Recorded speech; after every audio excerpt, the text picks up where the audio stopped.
વાત કરીશું હવામાન આગાહીકાર અંબાલાલ પટેલે આગાહી કરી છે।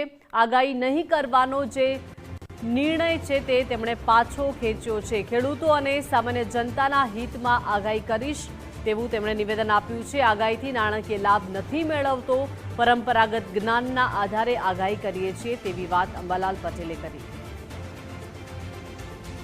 આ આગાહી માત્ર વિચાર વિનિમય માટે છે। આ આગાહી આધુનિક ઉપલબ્ધિનું જે જ્ઞાન છે, ટેકનોલોજી, તેની સાથે પરંપરાગત જ્ઞાનનો સુમેળ છે। શું પરિણામ મળે છે એ જોવા માટે અમે કરીએ છીએ અને આ આગાહી અમે જનતા જનાર્દનના કર કમળમાં અમારું મસ્તક નમાવી અને કરીએ છીએ, કારણ કે જનતા જનાર્દનનો અમને પ્રેમ મળ્યો હતો। પરંતુ અમારી ખેતીવાડીમાં ઘણી વખત અમે જઈએ ત્યારે પહેલાં અમે ગાડું હાંકીએ તો વચમાં ઉબેઠ આવે, એ ઉબેઠ આવે એટલે ઉબેઠને હટાવવી પડે અને જવું પડે, ઘણીવાર કાંટાય વાગે, એટલે આ માર્ગ છે કાંટાળો માર્ગ છે, પરંતુ કાંટા તો વાગવાના જ। એટલે અમે હમણાં આ વિચાર વિનિમયની સાથે સાથે આગાહી કરીએ છીએ અને આગાહી કોઈને માનવી હોય માને, ન માનવી તો ના માને। આ આગાહી અમારી દાવા દુર્વેશી પર રહેશે। અમે દાવા દુર્વેશ અમારી આસપાસ હવામાનમાં પડતો આવશે, માત્ર છાંટાછૂટી થવાની શક્યતા રહેશે, પરંતુ રથયાત્રાના દિવસે પણ ક્યાંક છાંટાછૂટી થવાની શક્યતા રહેશે।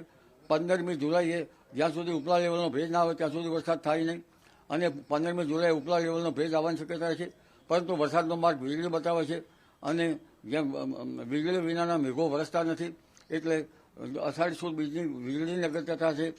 જો વીજળી થશે સમી સાંજની લબક ઝબક અને સફેદ સરપાકાની તો વરસાદ થશે, લાલ કલરની થાય તો વાયુ ફૂંકાશે, એટલે આ અષાઢી બીજ અને પાંચમની વીજળી જોવામાં આવતી હોય છે।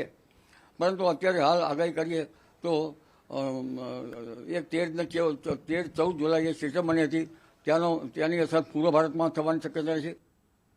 તો હવામાન શાસ્ત્રી અંબાલાલ પટેલે વરસાદની આગાહી કરી છે। 17 જુલાઈએ રાજ્યમાં છૂટો છવાયો વરસાદ પડવાની શક્યતા છે। રાજ્યમાં 23 જુલાઈએ નવી વરસાદી સિસ્ટમ બનશે। 22થી 30 જુલાઈ દરમિયાન વરસાદની આગાહી।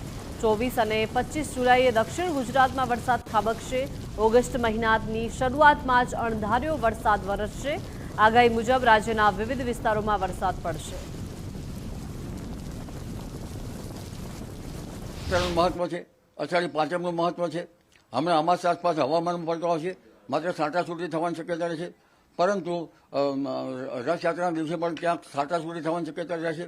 15મી જુલાઈએ જ્યાં સુધી ઉપલા લેવલનો ભેજ ના આવે ત્યાં સુધી વરસાદ થાય નહીં અને 15મી જુલાઈએ ઉપલા લેવલનો ભેજ આવવાની શક્યતા રહેશે, પરંતુ વરસાદનો માર્ગ વીજળી બતાવે છે અને જેમ વીજળી વિનાના મેઘો વરસતા નથી, એટલે અષાઢી સુદ વીજળીની અગત્યતા છે। જો વીજળી થશે સમી સાંજની લબક ઝબક અને સફેદ સરપાકાની તો વરસાદ થશે, લાલ કલરની થાય તો વાયુ ફૂંકાશે, એટલે આ અષાઢી બીજ અને પાંચમની વીજળી જોવામાં આવતી હોય છે। બીજી સિસ્ટમ તારીખ 17ની આસપાસ બનશે, તે સિસ્ટમના કારણે પણ ગુજરાતમાં કંઈક થોડો ઘણો વરસાદ આવશે, એટલે 20 તારીખ સુધી ક્યાંક ઝાપટા આવવાની શક્યતા